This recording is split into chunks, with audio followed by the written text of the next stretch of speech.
Right, I don't know how old Nigel Farage is. I'm assuming it's in the early 60s, something like that. I'm guessing he's similar age to me. And now the Guardian, bullshit rag, pretending to be caring and thoughtful and caring for the climate and all the rest of it, but actually not. Controlled opposition. The Guardian is 100% very censorious as well. Comment is free, they say. They've deleted a lot of my comments. Very Zionist paper as well, even though they have to pretend to support the Palestinians, but actually they don't. They're Zionist. But the type of people who read The Guardian don't realise that they're Zionist. So this is the usual anti-Semitism stuff. Apparently 49 years ago, when Nigel Farage was at school, allegedly, I said allegedly, some of his classmates accused him of being anti-Semitic. Now, I would say that if that's the case, good, because the reason they were bringing it up now is that the Zionists probably know that privately Farage is not a Zionist. They probably know that Farage is probably someone who understands the reality of who controls our society. Mass immigration is a Zionist policy. It's the Zionists who bring the Muslims in and then frame them for things they didn't do. We don't want these people here, but it's not because I don't like Muslims. I have no opinion about Muslims one way or the other. I don't like them or dislike them. I treat everyone as an individual. Some Muslims are nice, kind people, others not so much, but I don't think that being a Muslim is either a bad or a good thing, right? In much the same way as being British doesn't mean you're good or bad. Right? But this is Britain, this is our country, the people who were born here, and in particular the people who are ethnically British. And somebody is behind the mass immigration. It's a Trojan horse. Why do you think they're putting up all these unaccompanied male fighting age men in military barracks? Because these people will serve as an occupation army. 100% sure about that. It may not be for a few years yet, but it is going to come. They're going to use these people to occupy us, which is why there's been, nowadays you find that pretty much every security guard in a shop, every parking warden and so on, bouncers and all the rest of it, most of them are ethnic minorities. I mean, when was the last time you saw an English traffic warden? It doesn't happen. So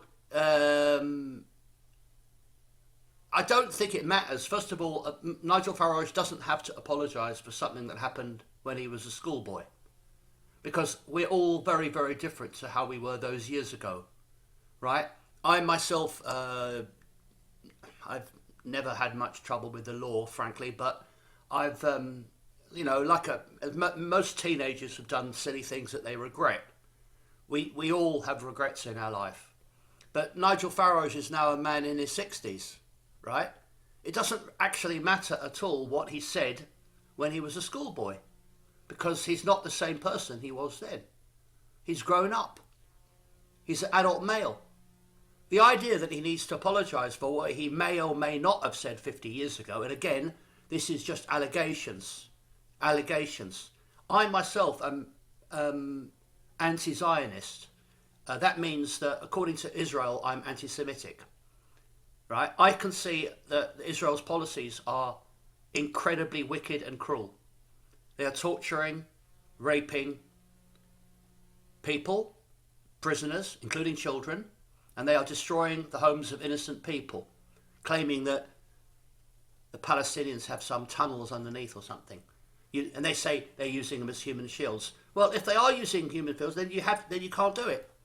You can't just blow up a building with innocent people inside, right? But the whole story about October the 7th is completely faked. I mean, I've seen the videos. Those videos were staged by Israel. It's just a script.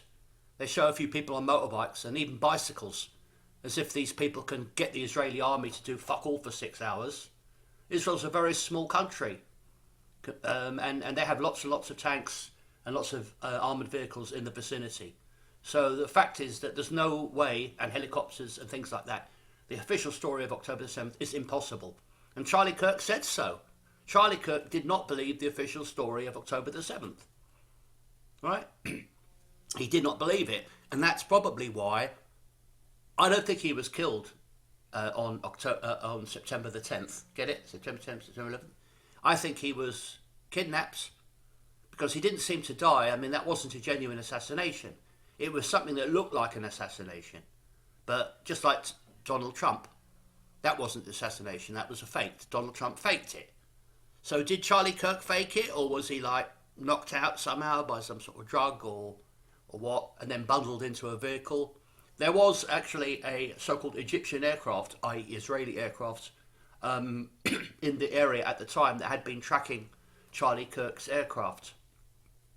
Candace Owens has done some good work on that. Congratulations.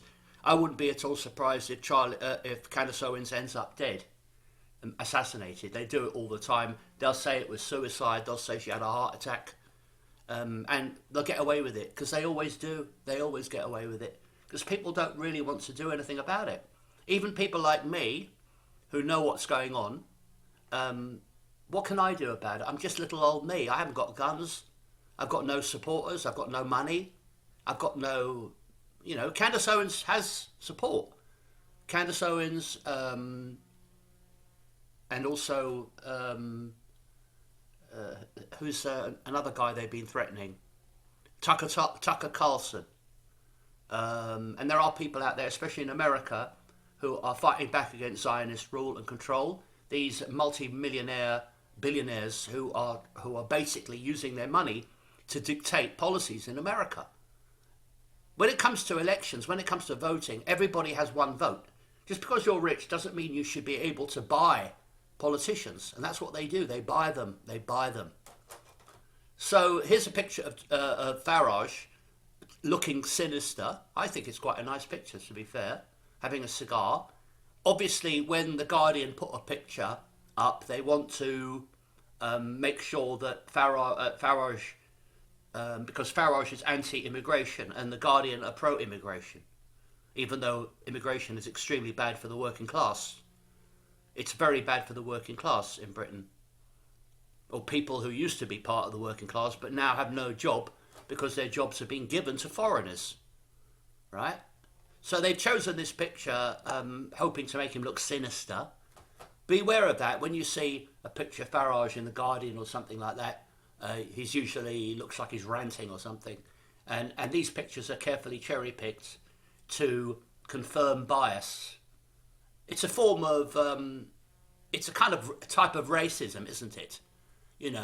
If you were to take a picture, if you wanted to make black people look bad, you'd try and find a black person with very big lips or something, carrying a spear or something like that, and I don't know, having a big pot with a missionary in it or something. It's a cliche. The Guardian are using, know what they're doing. This picture, which I personally quite like, is designed to make Farage look sinister. For example, one time they made sure there was a shadow beneath his nose to give him a Hitler look, But Farage, to me, I've always considered him controlled opposition. Although I supported him, I'm a Brexit supporter. The problem is the people who were told to implement Brexit didn't do so, which means that the things we wanted, like an end to open borders, haven't materialised. In fact, generally speaking, the British government, including the Tory party, have completely ignored the vote result. And they get more and more foreigners in. That's it. That's what they want. So let's get back to what Nigel Farage may or may not have said as a kid. First of all, after all these years, it's almost impossible to know exactly what happened, because he may or may not remember what he said. Other people may or may not remember what he said. Clearly, there's an agenda behind this. I'm sure if you were to ask kids I was at school with, they might say things about me. But no one's going to ask them because I'm not important. I'm a nobody. Unfortunately, I'm a nobody.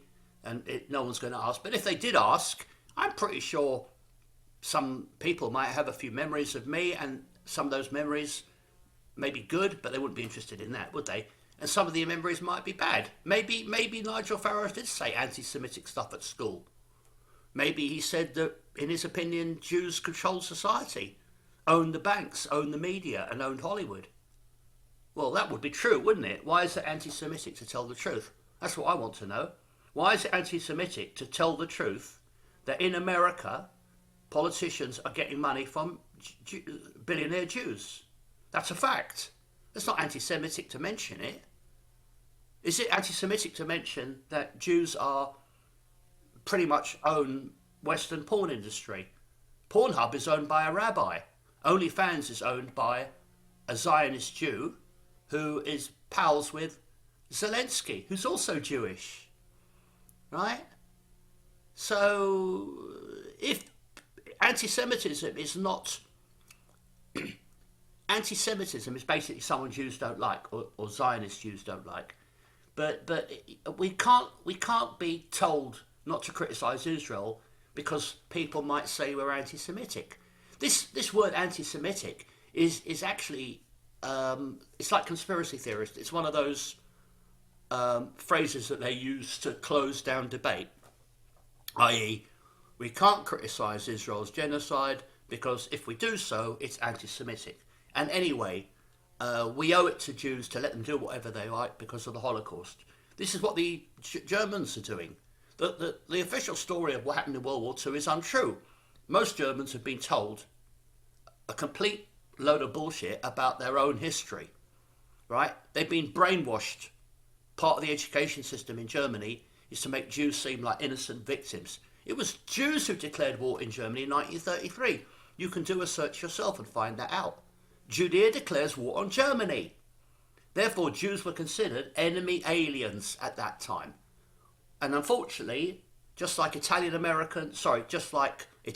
and Germans in Britain, or Japanese people who lived in America, Japanese people in America were treated in much the same way as Jews in Germany were treated. They were considered enemy because the Jewish establishment, global Jewish establishment, not individual Jews. If you're an individual Jew in Germany, you might be completely secular. You might have... I mean, a lot of Jews were in the army in World War One, for the German army. It's a shame because, and even today, German Jews consider themselves the superior ones. They look down their noses at Jews from Poland and Ukraine and places like that. They consider themselves the elite Jews and most cultured Jews. And in fact, German Jews were the most assimilated, and there wasn't much anti-Semitism in Germany prior to the anti-Semitism basically occurred because of the global Jewish decision to declare a war on Germany. And this meant that Jews who lived in Germany were considered enemies by the state, which is understandable, in much the same way as a lot of British people think Muslims are the enemy because we've been told that Bin Laden and people like that and ISIS and Al-Qaeda, all these completely invented organisations, hate us. Meanwhile, we invite their people in. I mean, can you imagine that? Can you imagine we invited lots of Germans to live in Britain during World War II? It wouldn't make any sense, and yet they did it. I like the German people. I'm very, very fond of Germany. I have wonderful memories of being in Germany, hitchhiking around, meeting such nice people. At the time I did that, I was ignorant about the world we lived in, and although I personally couldn't give a shit about the Holocaust, at the time I didn't even realise it was completely untrue. I went to Auschwitz and all the rest of it, which is in Poland, and I just assumed that, this is where people died. I mean, can't really explain the theatre and the swimming pool and all the rest of it, but apparently experts have told us that this is what happened. As it turned out, it wasn't true, as it turns out. But then everything about history is fake. Dinosaurs, don't believe it. Flat Earth, I think it's very, very likely. Nobody landed on the moon, 100% sure about that.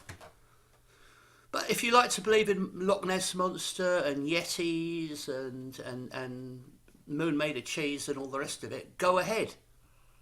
It's basically they create enduring myths. They tell a story and they ram it down people's throats over and over again. Why do you think there's free education system? It's so that the teachers are told to teach people a curriculum. They're not told to teach kids to think for themselves. What we need to do is go back to basics. Anyway, if the allegations against Nigel Farage do not impress me at all. Thank you for your time.